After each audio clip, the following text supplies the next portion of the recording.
Sam Altman a officiellement lancé GPT-5, son modèle d'intelligence artificielle le plus avancé à ce jour. Il le présente même comme un pas géant vers l'AGI, l'intelligence artificielle générale, mais tout en précisant que ce n'est pas encore une véritable AGI. GPT-5 est quand même présenté comme le modèle le plus intelligent, le plus rapide et le plus utile jamais créé. Doté d'un raisonnement intégré lui permettant de décider s'il doit répondre instantanément ou s'il doit réfléchir plus longuement pour des réponses expertes. En clair, discuter avec GPT-5, ça serait comme avoir un expert en doctorat directement dans sa poche. Le modèle est d'ailleurs immédiatement proposé à tous les utilisateurs de ChatGPT, y compris dans la formule gratuite. Donc oui, même ceux qui n'ont pas payé, vous pouvez le tester dès maintenant, après avoir regardé cette vidéo bien sûr. Merci à ceux qui s'abonnent à la chaîne, ça me fait vraiment extrêmement plaisir, j'adore voir vos commentaires, j'adore recevoir vos likes et surtout de voir que la team des nerds s'agrandit de jour en jour. Si vous n'êtes pas encore abonné, n'hésitez pas à le faire pour ne rien rater des avancées de l'intelligence artificielle et en plus ça m'aide énormément. GPT-5 n'arrive pas seul mais sous forme d'une gamme de 3 modèles pensés pour des usages spécifiques.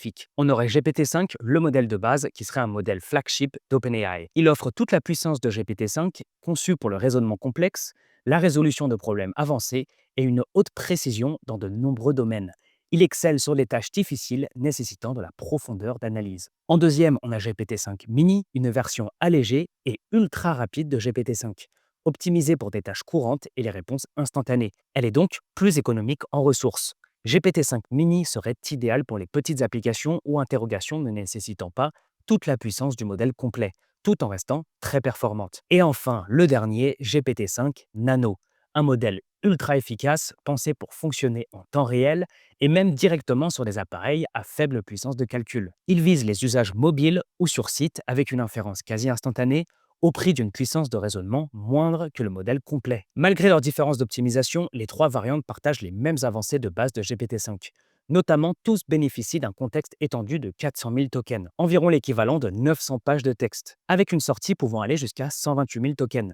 Cela signifie que GPT-5 peut absorber d'énormes documents ou conversations entières sans perdre le fil, là où GPT-4 était limité à 32 000 tokens. Par exemple, GPT-5 peut analyser en une fois un livre entier ou un long rapport et produire une réponse détaillée, en conservant tous les détails sur des centaines de pages. En termes de connaissances, GPT-5 a été entraîné sur des données à jour jusqu'à fin septembre 2024 pour le modèle principal, les versions mini et nano ayant un cut-off légèrement plus tôt, vers fin mai 2024. Cela représente une base de savoir beaucoup plus récente que GPT-4, qui était limitée à 2021.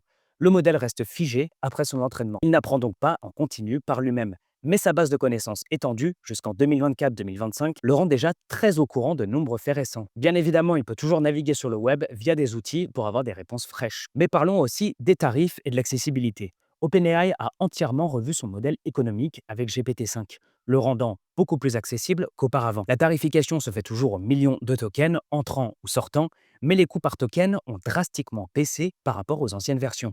Voici les tarifs annoncés. Pour GPT-5 de base, on est à 1,25 $ par million de tokens en entrée et 10 $ par million de tokens en sortie. De plus, si vous réutilisez les tokens déjà fournis, le contexte en cache, le coût d'entrée tombe à 0,125 $ par million de tokens. Pour GPT-5 Mini, on est à 0,25 $ par million de tokens en entrée et 2 $ par million en sortie. Le tarif d'entrée caché n'est que à 0,03 $ par million. Et pour GPT-5 Nano, on est à 0,05 $ par million de tokens en entrée et 0,40 $ par million en sortie.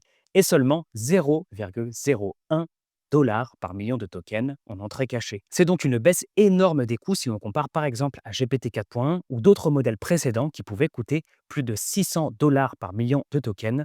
Cette refonte tarifaire rend GPT-5 bien plus abordable pour les développeurs et utilisateurs intensifs. Parlons un peu maintenant de l'accessibilité. GPT-5 est disponible dès maintenant pour tout le monde sur ChatGPT. Les utilisateurs gratuits ont désormais accès au modèle GPT-5 standard, donc la version complète, dès le début.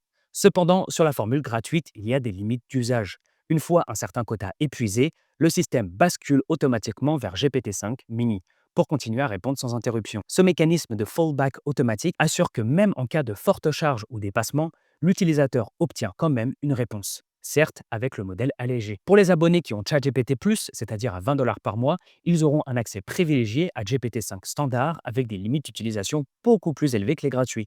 Ils profitent donc pleinement de GPT-5 pour la majorité de leurs requêtes. Et enfin, pour les premiums, pour ceux qui dépensent 200 $ par mois avec ChatGPT Pro, ils disposent quant à eux un accès illimité à GPT-5, ainsi qu'à GPT-5 Pro. une version encore plus puissante exploitant davantage de ressources de calcul pour un raisonnement étendu. En d'autres termes, les abonnés pro peuvent pousser GPT-5 dans ses derniers retranchements pour des réponses encore plus approfondies. Et pour les clients entreprises, équipes, éducation, OpenAI aurait également GPT-5 par défaut intégré à leurs offres dans les jours suivant le lancement. OpenAI adopte donc avec GPT-5 une approche unifiée pour tous les utilisateurs. Plus besoin de choisir manuellement un modèle, GPT 3.5, GPT-4, etc. ChatGPT utilisera directement GPT-5 pour tout le monde, en ajustant automatiquement s'il doit passer sur Mini en cas de besoin. OpenAI laisse entendre que cette nouvelle gamme remplacera progressivement les anciens modèles, ceux-ci étant appelés à être supplantés par GPT-5 et ses déclinaisons. D'après OpenAI, l'objectif est d'unifier toutes ces technologies dans un seul système, GPT-5, éliminant le besoin de jongler entre plusieurs bots et de modes séparés. À terme, les modèles précédents GPT-4, série O, etc. pourraient donc être dépréciés au profit de GPT-5, devenu le nouveau standard. Parlons maintenant des fonctionnalités révolutionnaires de GPT-5. Déjà, un contexte ultra long de 400 000 tokens.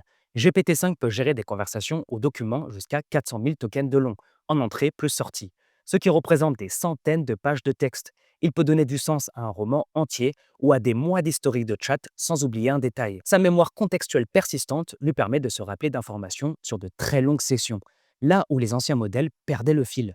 Exemple, il devient envisageable de lui faire analyser un modèle technique de 800 pages ou tout le code d'un dépôt GitHub en une seule requête, puis interroger GPT-5 sur des points précis du document analysé. Cette capacité de concentration étendue ouvre des perspectives nouvelles pour la recherche académique, le juridique ou l'ingénierie logicielle. Parlons aussi de la multimodalité avancée. GPT-5 est un modèle multimodal unifié, ce qui signifie qu'il peut comprendre et générer du texte, des images, de la voix et même de la vidéo en direct dans le même dialogue. Plus besoin d'avoir un modèle séparé pour chaque type de tâche, vision, audio, etc. GPT-5 sait tout faire en même temps. Par exemple, on peut lui fournir une image en entrée, il sera capable de l'analyser en détail et d'en discuter. Mieux, il peut générer des réponses combinant texte et image ou décrire ce qu'il voit. GPT-5 comprend également de nombreuses langues étrangères plus finement, y compris en mode audio. Ses capacités vocales améliorées lui permettent des interactions plus naturelles et sait même traiter de la vidéo en direct. Une nouveauté face à des concurrents comme Google Gemini Live. Tout cela signifie une IA véritablement polyvalente, qui combine vision, plus langage, plus son de manière fluide. Et maintenant, parlons d'une fonctionnalité qui m'intéresse tout particulièrement, c'est bien le raisonnement agentique. GPT-5 a la capacité d'utiliser des outils externes et d'agir en agent autonome bien plus efficacement que ses prédécesseurs. Il peut planifier une suite d'actions, par exemple appeler des fonctions, effectuer des calculs Python, naviguer sur Internet, pour résoudre un problème complexe sans assistance humaine. Cette intégration du raisonnement agentique a été testée dans des benchmarks spécialisés et GPT-5 obtient des performances honorables, parfois supérieures à GPT-4. Surtout, OpenAI a introduit une palette de nouvelles options pour les développeurs via l'API GPT-5. On peut maintenant laisser le modèle produire du code non JSON pour contrôler les outils, régler le degré de réflexion versus rapidité, ou encore fixer le niveau de verbosité désiré dans les réponses. GPT-5 est donc taillé pour être le cerveau de systèmes autonomes beaucoup plus facilement. Dans les faits, il s'avère déjà doué pour utiliser des outils de manière itérative lors de tâches de codage complexes, agissant comme un véritable agent intelligent qui explique ses actions et apprend de ses essais. Il y a aussi 3 modes intégrés: standard, réflexion et routage intelligent. L'une des innovations phares de GPT-5 est son architecture unifiée en plusieurs modes de pensée. Concrètement, GPT-5 combine un mode standard qui gère la majorité des questions courantes instantanément, un mode de réflexion qui s'active pour les problèmes complexes ou épineux nécessitant davantage de calcul, et un module de routage intelligent qui choisit automatiquement lequel des deux modes précédents utiliser, en se basant sur la nature de la requête de l'utilisateur. Et ce qui est vraiment bien, c'est que ce routage se fait en temps réel. GPT-5 analyse la question et s'il la juge simple, répond immédiatement via le modèle standard. Et ce qui est vraiment super, c'est que ce routage se fait en temps réel.